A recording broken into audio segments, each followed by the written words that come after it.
Iran যুদ্ধের সম্ভবত একটা চূড়ান্ত পরিণতির দিকে অগ্রসর হচ্ছে। ইরানের সঙ্গে আমেরিকা এবং ইসরায়েলের যে যুদ্ধ, সেই যুদ্ধে যুক্তরাষ্ট্রের অবস্থা এখন এমন দাঁড়িয়েছে, মানে ট্রাম্পের অবস্থা এখন এমন দাঁড়িয়েছে, ওই যে ভিক্ষা চাই না কুত্তা সামলাও একটা কথা আছে না, অনেকটা এরকম, যে ইরানকে নিঃশেষ করে দেওয়ার অথবা ইরানকে পদানত করার, ইরানের সরকার পাল্টে দেওয়ার যে আকাঙ্ক্ষা নিয়ে তারা অগ্রসর হয়েছিল, সেটা নিয়ে এখন তারা মাথা ঘামাচ্ছেন না। এখন কীভাবে ব্যাক করা যায় মান সম্মান নিয়ে, এই চিন্তা এখন ওনারা ব্যাকুল হয়ে পড়েছে। এই কারণটা হচ্ছে কতগুলি ঘটনার প্রেক্ষিতে। এই ঘটনাগুলো নিয়ে কালকে আমি একটু কথা বলেছিলাম।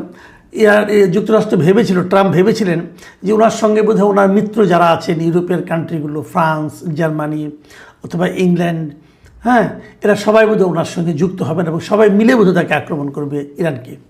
কিন্তু এরা কেউই ওনার সঙ্গে সায় দেয়নি।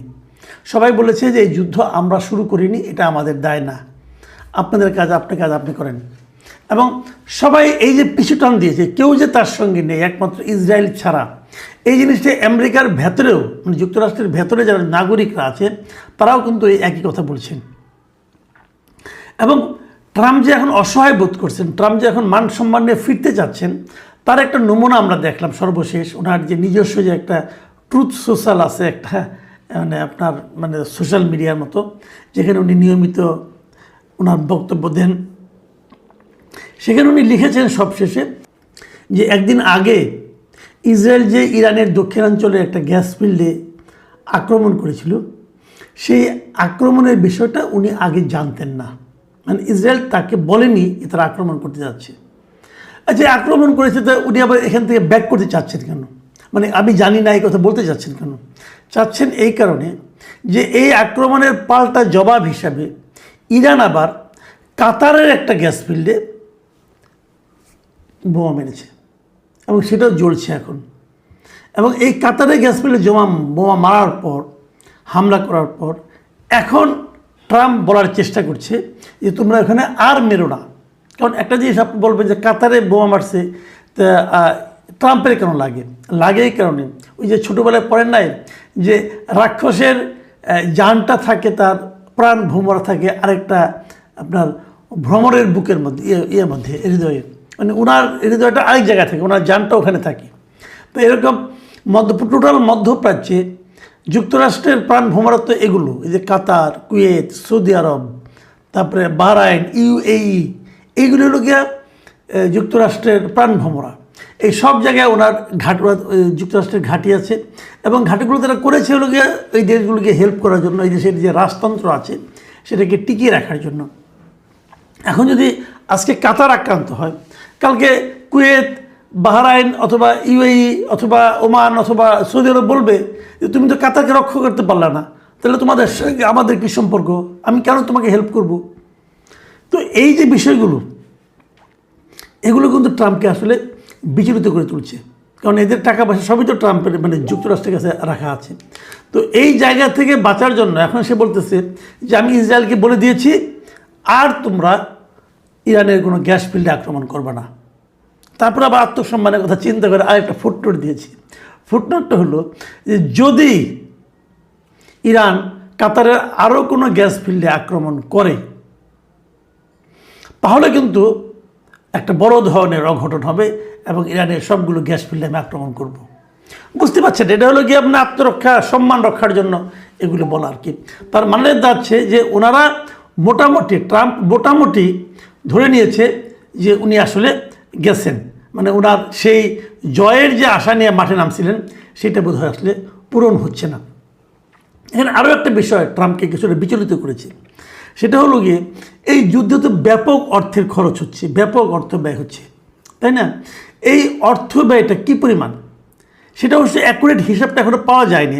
তবে একটা জিনিস পাওয়া গেছে, সেটা হলো এরই মধ্যে পেন্টাগন হোয়াইট হাউসকে চিঠি লিখেছে যে যুদ্ধের এখন যে পর্যায়ে আছে, যদি এটা দ্বিতীয় পর্যায়টা আপনারা শুরু করতে চান, তাহলে আমাদেরকে আরও $200 বিলিয়ন দিতে হবে।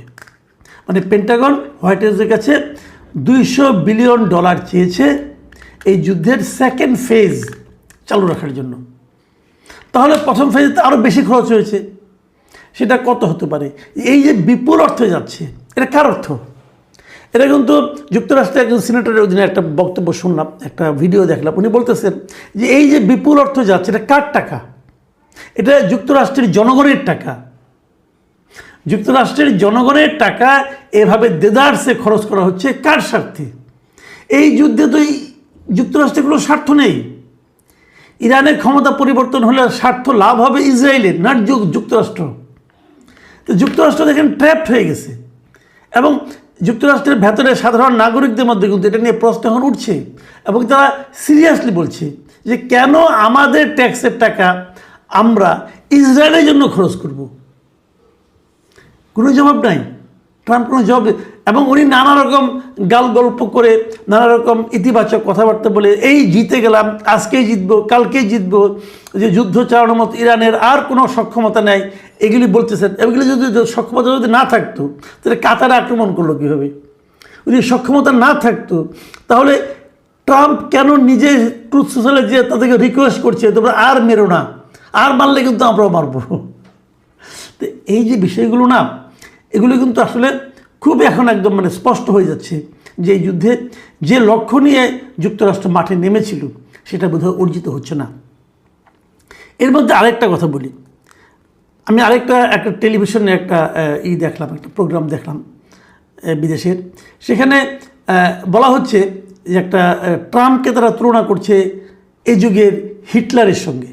মানে আগেকার দ্বিতীয় বিশ্বযুদ্ধে যে হিটলার ছিল তার সঙ্গে তুলনা করা হচ্ছে ট্রাম্পকে। বলা হচ্ছে ট্রাম্প হচ্ছে এই যুগের হিটলার।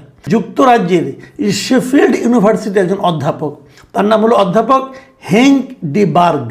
তিনি আজ থেকে 2 বছর আগে, মানে ট্রাম্প তখনও সেকেন্ড টাইম প্রেসিডেন্ট হননি, এবং প্রেসিডেন্ট না হওয়ার আগেই ওনার মাত্র তখন প্রচারণা শুরু হয়েছে, ক্যাম্পেইন মাত্র শুরু হয়েছে।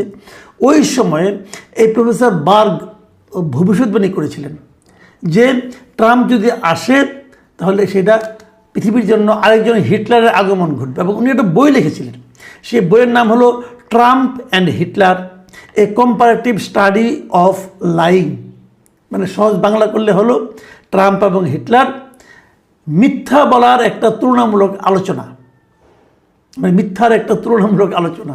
মানে উভয়ই প্রচুর মিথ্যা বলেন এবং তার একটা তুলনামূলক আলোচনা উনি করেছেন। এবং এই বইটা যখন উনি লেখেন তখন কিন্তু আমি আগেই বললাম তখনও কিন্তু ট্রাম্প ক্ষমতায় আসেনি, তার ক্যাম্পেইন মাত্র শুরু হয়েছে। এবং তখনই এই প্রফেসর বার্গ পুরো দুনিয়াকে সতর্ক করে দিয়েছিলেন যে ট্রাম্প এবং হিটলারের মধ্যে ব্যাপক মিল রয়েছে। এবং এই মিলের মধ্যে উনি প্রথমত দুটো মিলের কথা বলেছেন যে এই দুটো দিকে আপনারা তাকান, দেখেন, তাহলে বুঝবেন। দুটো মিল কি? 1 নম্বর মিল হলো এরা উভয়েই গণতান্ত্রিক প্রক্রিয়ায় ক্ষমতায় এসেছে। ট্রাম্পও এসেছে, হিটলার এসেছে। তখন ট্রাম্প আসেনি, ট্রাম্প তো আসবে আর কি। দুজনেই গণতান্ত্রিক উপায়ে আসছে। আর 2 নম্বর হলো এরা উভয়েই মিথ্যা এবং ধরেন আপনার বায়বীয়, মানে যার কোনো অস্তিত্ব নাই, এ ধরনের তথ্য দিচ্ছে এবং ফেক ন্যারেটিভের মাধ্যমে, মানে একদম মানে ভুল ভাল একটা বিশ্লেষণ করে এর মাধ্যমে তারা মানুষকে প্রভাবিত করার চেষ্টা করছে এবং মানুষের আবেগকে উস্কে দিচ্ছে এবং তার মাধ্যমে একটা মিথ্যা ভিত্তিহীন পাবলিক পারসেপশন ক্রিয়েট করার চেষ্টা করছে। যেমন ট্রাম্প করতেছে যে ইরান তো হেরে গেছে, ইরানের আর কিচ্ছু নেই, এগুলি বলছে এবং আগামীতেও তাই বলবে, ইরানে কিচ্ছু নেই, অতএব ইরান আমরা দখল করে নিলাম, আমাদের যুদ্ধের লক্ষ্য অর্জিত হয়ে গেছে, এগুলো বলবে। যে এই যে মানে পাবলিক পারসেপশন, একটা মিথ্যা পাবলিক পারসেপশন তৈরি করার ব্যাপারটা, এইটাকে হিটলারও করেছে এবং ট্রাম্পও করতেছে।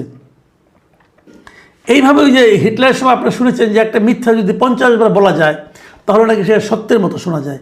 এই ট্রাম্পও কিন্তু সে একই কাজ করতেছে।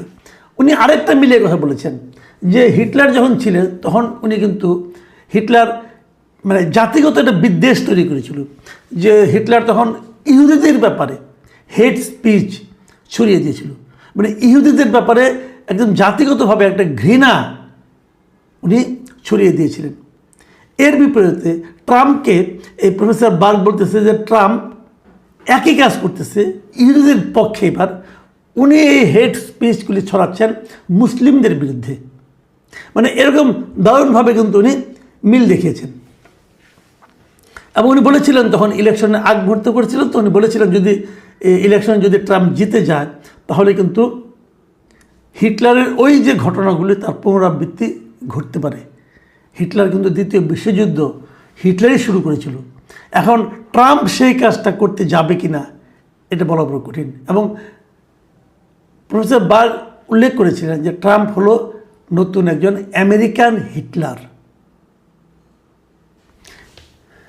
এই আলোচনা শেষ তো পর্যন্ত হয়েছে। ওনার বইটা যদি আপনি পারেন কিনে পড়তে পারেন।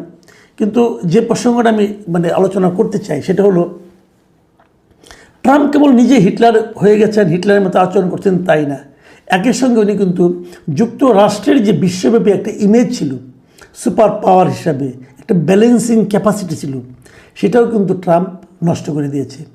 আগে যেমন সারা দুনিয়াতে কোথাও দুইটা দেশের মধ্যে যুদ্ধ লাগলে, বিরোধ তৈরি হলে যুক্তরাষ্ট্র সুপার পাওয়ার হিসাবে বিশ্ব মোড়ল হিসাবে একটা হস্তক্ষেপ করতে পারতো, বলতে পারতো তোমরা যুদ্ধ করো না, অথবা শান্তির কথা বলতে পারতো। এখন সেটা হচ্ছে না। এখন ট্রাম্প নিজেই যুদ্ধে জড়িয়ে যে তাদের সেই যে ইমেজটা, ইতিবাচক ইমেজটা, সেটাকে উনি ধ্বংস করে দিচ্ছেন।